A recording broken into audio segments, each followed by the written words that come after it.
Okay, so I just want to start off by echoing what Andy said.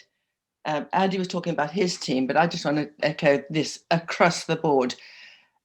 You guys have been fantastic. This has been such a good day. I have really, really enjoyed it until now. I'm slightly nervous about this bit, but it just there's been so much, and just congratulations to everybody on pulling it all together and managing to do the research in what's obviously been a really difficult year for a lot of people.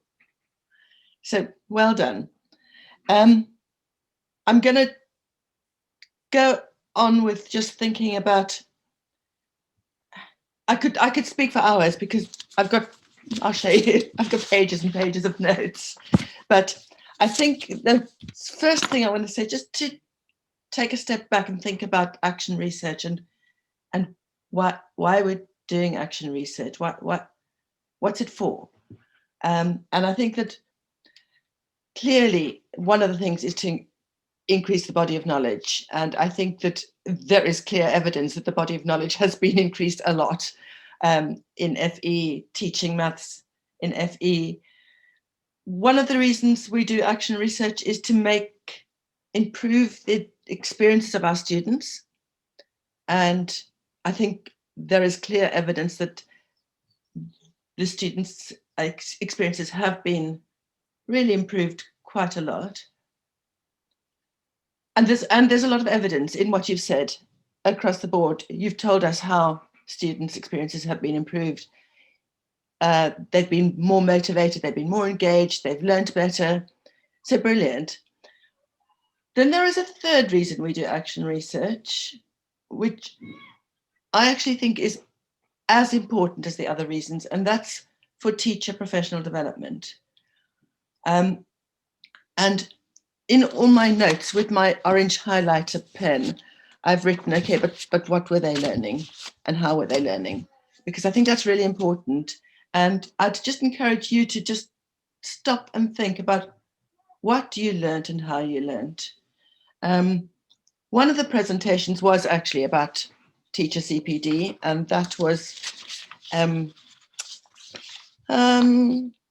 sorry, I completely lost it now. It doesn't really matter. I'll be coming to separately. Just take a step back and think about what you've learned. You've obviously learned about doing research. What have you learned about teaching? What have you learned about becoming better as a teacher?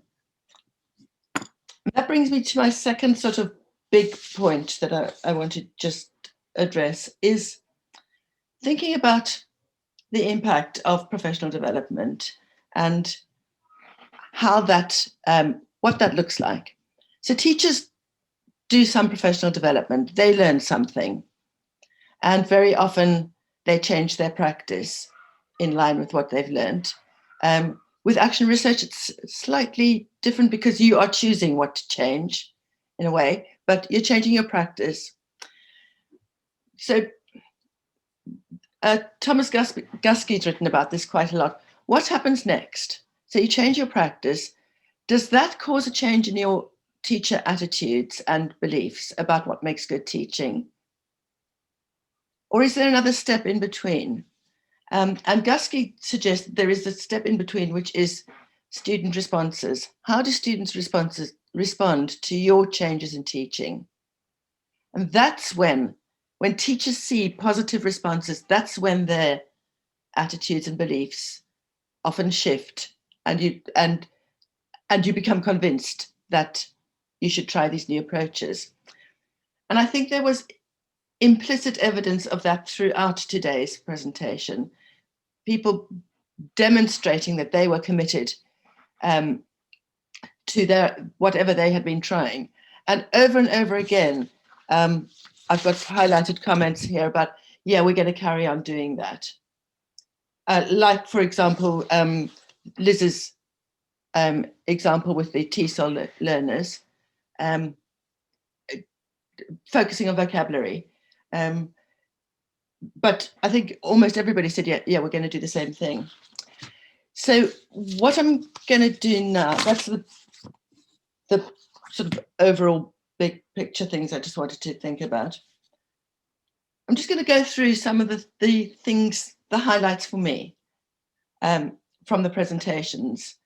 And I thought one highlight was about asking for help. And it's very interesting that the very first and the very last presentation both addressed that issue of students being reluctant to ask for help.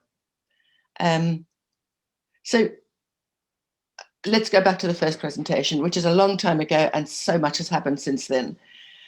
It was Julie from Cambridge Regional College. And for me, it was a very nice place to start, because I remember working with Michael and colleagues last year on the engagement coaches. And I remember the difficulties that they had in engaging engagement coaches. And now they've got 3, and those 3 engagement coaches appear to have done a fantastic job. I had a chat in the breakout room with Renata, who's one of those coaches. And Renata said to me that it was for her the best professional development she's ever had. I didn't manage to unpick sort of why it was, but I think what Renata liked was the sort of subject-specific nature of it. But I think that's really powerful. There was lots of other powerful stuff about that presentation. 94% of the students reported that having a coach made them more comfortable. That's fantastic. That's amazing. And what a brilliant result. The next presentation was Tumai talking about having specialist tutors as mentors. And I thought it was very interesting and rigorous the way that the team sort of unpicked the differences between coaching, tutoring and mentoring, and made very deliberate choices about what their program was going to be and what would be right for their students and the students that were involved. In both that Tumai's presentation and Julie's presentation, the student voice was really strong. And the student, it really came through what the students had taken from the initiatives. One thing that I would be really interested in is the mentors on Tumai's study and what they got out of it. And I think that might be a nice follow-up for someone to have a think about. We then had Ben's video from Plymouth, and counting the number of times we said something. I didn't count. And I was very interested, particularly in the impact on the staff. So just to remind you, it was there was a coaching team, and they received some CPD. I think the name was Carol. Carol had done an MA about coaching, and she had provided some CPD for the coaching team. I'd be really interested to know what that CPD was and what it looked like and what effect it had. But the thing that the sort of highlight for me of that presentation again was the report about the impact on the staff, who appeared to really appreciate the model. They said they had better relationships with the students. It was beneficial to repeat the initiative, and they sort of ended on a really positive note. Okay, we're ready to go. We can do this again. We've set everything up. So I think that's a really nice, positive way to end. The other thing that I thought was really important there was the importance of SLT buy-in. We all know this. It's something almost it doesn't need to be said, but it is really important to keep saying it, I think. And then we had a very different presentation, which was not about coaching. It was not about motivation, engagement. Not about mentors. It was about using double number lines and bar models. And that was the presentation from Leighton. And I think it was lovely for all of us to have a bit of maths. I think we all enjoyed that. And the key finding there was it's worth taking the time to teach students to use these tools, use these diagrams, which I think is really, really important. I I was interested when I think it was Jane said that the approach that Leighton used was the lesson study approach. And I'd be really, really interested again to unpick what the teachers have learned. Because I think that I happen to be a great believer in the lesson study approach, as you might know. And I would be very interested to know how well that worked. And then both Emma's presentation, Emma from Grimsby, and I'll just remind you that that was, Emma showed us the vocational wheels, the Focus 15 and the vocational wheels, and was looking at linking maths with vocational studies, and that was the most important thing. And then there was Liz from Newham talking about the use of technology, and you'll remember she used whiteboard.fi and Desmos and sort of compared those. Both of those presentations had something in common, which was the cycles of inquiry and the almost like different mini studies within the big study, and sort of establishing a base, finding out what it was. So in Emma's study, what does a level 3 learner look like? In Liz's study, it was, what technology shall we use?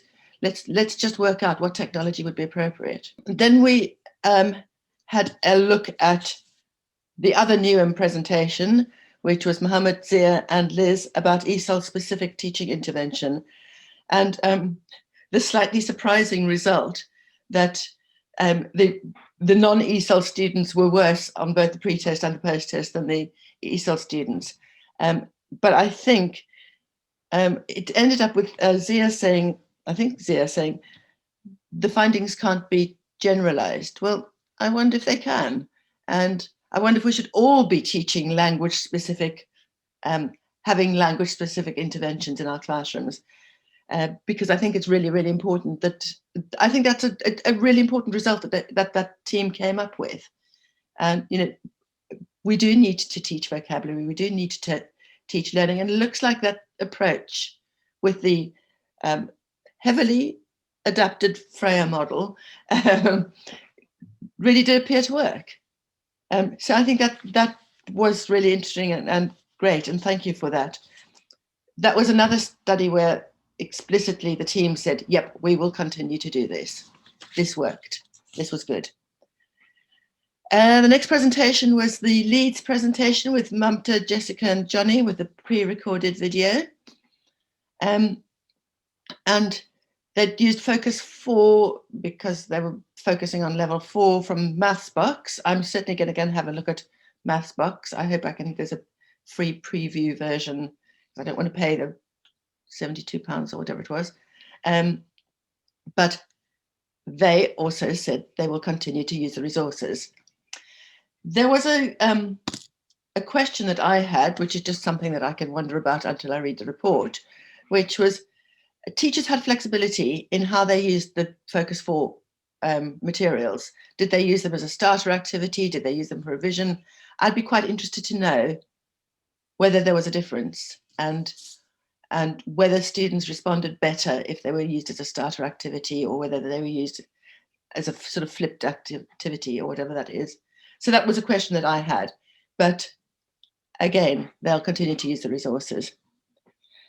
And then we ended up with the enormous amount of work that Andy, Rob, Vicky and Jennifer presented, but clearly there were many, many other people involved. And what I found very interesting, they were explicit about doing the same thing as they had done last year, as in tapping into the learner voice. And I think I remember that last year's study was asking the students what does an engaging lesson look like. I don't know if I'm right about that, but I think it was. In this time, they were asking them what they think about blended learning, and that was the starting point. And then they built from there, which I think, and came up with 8 different projects. But what a powerful thing to be building on an approach that you've used in a previous year. And of course, lots of people did, but I remembered that one that's what makes an engaging lesson. And I remember that the discussions that we had in the various action research professional development sessions about that. And I think I'd probably better stop talking. Just to go back to Andy's point and the point I made earlier, well done. I think everyone has done an amazing job. And thank you.